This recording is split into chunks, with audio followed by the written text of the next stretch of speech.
What happened to Detroit? Long story short, factories moved away, then the middle class, the poor stayed, the police got cut, and things got bad. This is a very, very difficult day for me, as I'm sure it is for a lot of our citizens here in the city of Detroit. Detroit is bankrupt, and other American cities on the financial brink, LA, Chicago, Baltimore, Philadelphia, should take this to heart. Cut public safety, and you're playing with fire, and guns, and lives. Y'all feel like that? Detroit has a broken ambulance system. Too many people die waiting. Show the mercy. My brother-in-law's having a heart attack. Okay. Thank you, please. Hurry up. All right. This is 911 emergency. Your phone called and hung up. Do you have an emergency? He's gone into a stroke. We need someone here now. Okay. It's been over a half hour. Detroit is an arsonist paradise where poorly equipped firefighters work with substandard equipment.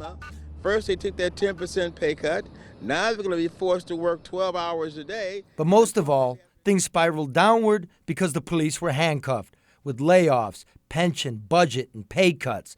The command staff picked through backroom deals and bedroom politics. Chief, have you turned the police department into Hugh Hefner's bunny patch? How bad did it get? Consider that there were the same amount of murders in Detroit last year, 333, as New York, a city with 12 times the population. Ironically, because Detroit is bankrupt, the Detroit police are doing better. Less money being paid to the creditors means more money invested in the police. And because the city is now run by a state-appointed emergency manager, the police department has been ripped from the bozo politicians upstairs. And predictably, crime has gone down. When your city is spending almost half of its entire budget just on legacy cost, think of what you can't do. It's not just a bankruptcy. It's also 436, the statute which gives me authority to, for instance, issue the order, give the chief authority to work very quickly to free up some of the issues, deal with some of the issues the department's been in. Detroit's new top cop, James Craig, is vowing to cut crime on the streets. Or hired James Craig as chief of police last July and gave him money for equipment and free reign to make over the department. His top priorities? Guns and narcotics. We rode along to see the new Detroit police in action.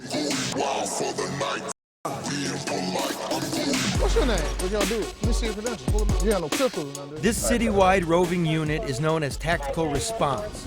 They were put together 2 months ago, and in that time, these officers have had more than 200 gun arrests. Murder has dropped by a third. Shootings are down by 25%. I would say things are getting a whole lot better in terms of policing. You drove the car, right? Take a deep breath. Let it out. You feel better. Yeah, I was driving. 9:30. All right, thank you. There are a lot of other issues that we had to endure.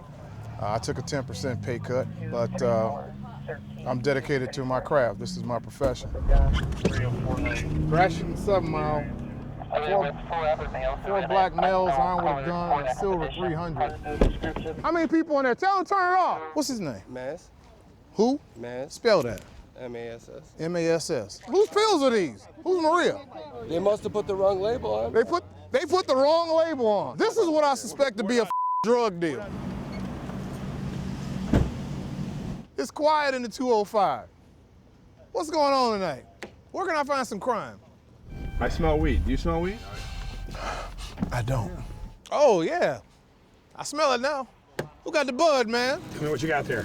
Probably about 40 or 50 grams of cocaine. Good night. So far.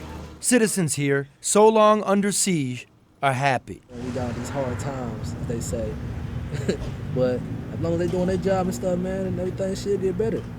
Doing it in a respectful way. Yeah, of course. So you don't get the call to come and say, hi, you're doing a great job, I love you. But most people in the city feel that way about us. Detroit police.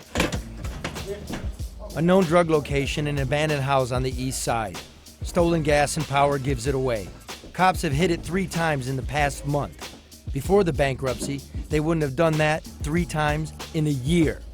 And the dope man is catching on. He got gone fast. He left the gas on.